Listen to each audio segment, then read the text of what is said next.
Mpenzi wangu, maisha yamekuwa magumu, lakini maisha magumu sana hivi. Magumu? Yaani wanamaanishaje kusema magumu? Unajua maisha yalivyo.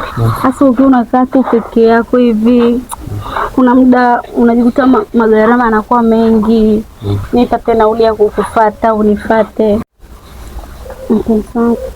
Naomba. Kwanza nataka nikwambie.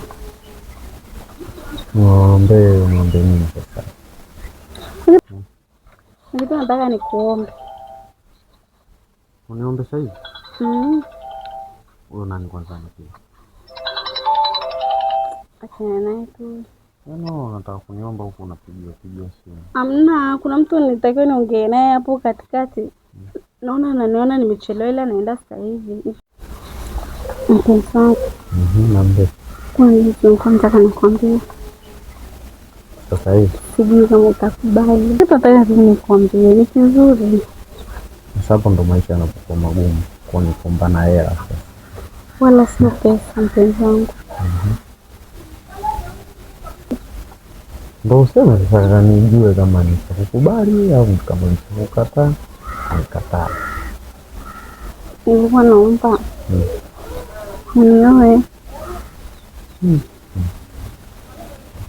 Hapo sasa inabidi nikamuulize mama sasa. Sababu mimi mamangu mwenyewe anapendaje mimi na wasichana. Yaani mamangu akikataa na wasichana hapendi.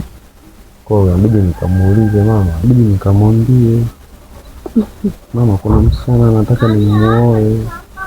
Akikubali sasa hapo ndio nikwambie kwamba nimekubali nikuoe.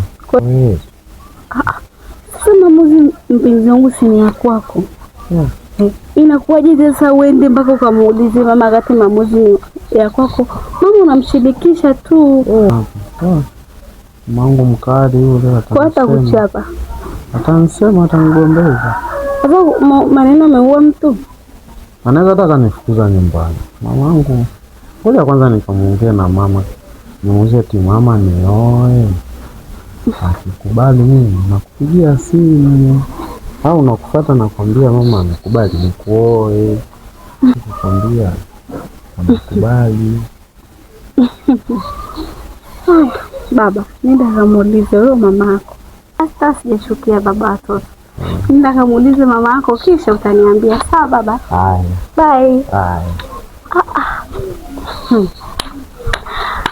Nachoka kabisa. Eti masuala ya ndoa aende akamuulize mama yake. Nibaki ninang'ang'ana na wewe chizi wangu. Maana hawa wanaume wa sasa hivi karibia wote ni mashoga. Si kazi. Hatari.